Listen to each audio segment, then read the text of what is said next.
வணக்கம் அன்பான ஜோதிடர்களே.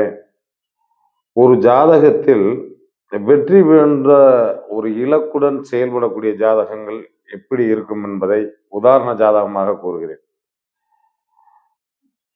மீன லக்னம்.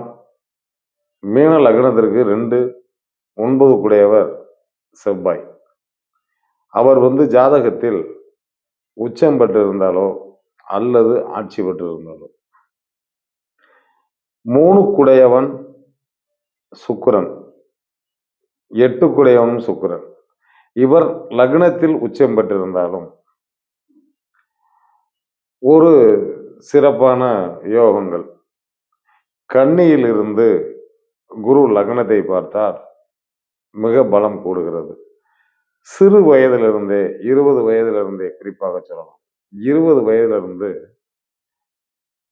பேராசைகள் அபிலாசைகள் கூடும் என்பது விதி. நான் இப்படி வந்துடுவேன், நான் அப்படி வந்துடுவேன் அப்படின்னு வாயில சொல்றத வார்த்தையால் செயலால் செய்யக்கூடிய ஜாதகம்.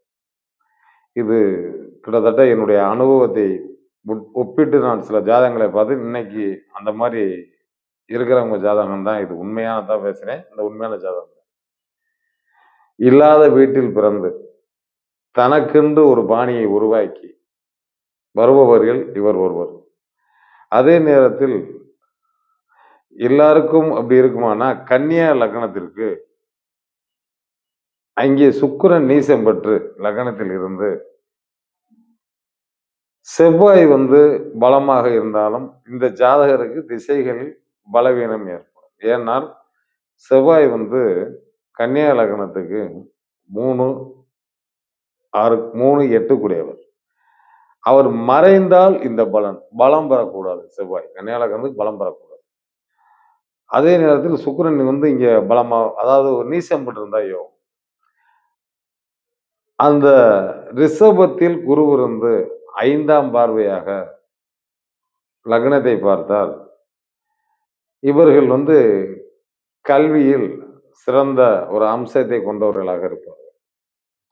இதை நாமல் பார்த்தீங்கன்னா, அதாவது இது பூராமே பார்த்தீங்கன்னா கன்னியா லக்னம்னாலே ஒரு அந்தஸ்தா இருக்கக்கூடிய லக்னம். அதே நேரத்தில் குரு பார்த்தார்னா கன்னியா லக்னத்துக்கு திசைகள் தான் அவருக்கு ஒரு வேகத்தை தூண்டாது. ஆனால் குரு பார்த்தால் பலன் ஒரு பலன்கள் வெவ்வேறு தான். அந்த நிலை இருப்பவர்கள் பார்த்தீங்கன்னா 20 வயசு 19 வயசுலேருந்தே பார்த்தீங்கன்னா, பாருன்னா என்னைக்கு இருந்தாலும் ஒரு நாளைக்கு பெரிய ஆளா வருவேன் பாரு அப்படின்னு எல்லாரும் மத்தியிலும் அவர்களை அறியாமல் பேசுவாங்க. அது அந்த விதை என்பது மனதில் பதிவாகி அது முளைக்க துவங்கி வரும். அப்படி துவங்கி வரையில் இந்த மாதிரி அமைப்பு கொண்டவர்கள் ஒரு 100ல் ஒரு ஆள்னு கூட சொல்லலாம். நம்ம லட்சம் 1000ம்னு சொல்ல வேண்டாம். இவர்கள் எல்லாம் என்னன்னா, இந்த கன்னியா லக்னத்தில் பிறந்தவர்கள் திருப்பதி வருடம் ஒரு முறை சென்று வர வேண்டும். மீன லக்னத்தில் பிறந்தவர்கள் திருச்செந்தூர் வருடம் ஒரு முறை சென்று வந்தால் இந்தவித பலன்களுக்கு ஒரு பேர் இன்பமாக அமையும் என்பது உண்மை. நாளும் நல்லதே நடக்கும் என்று நல்ல கருத்தை கூறி விடைபெறுகிறேன். நன்றி, வணக்கம்.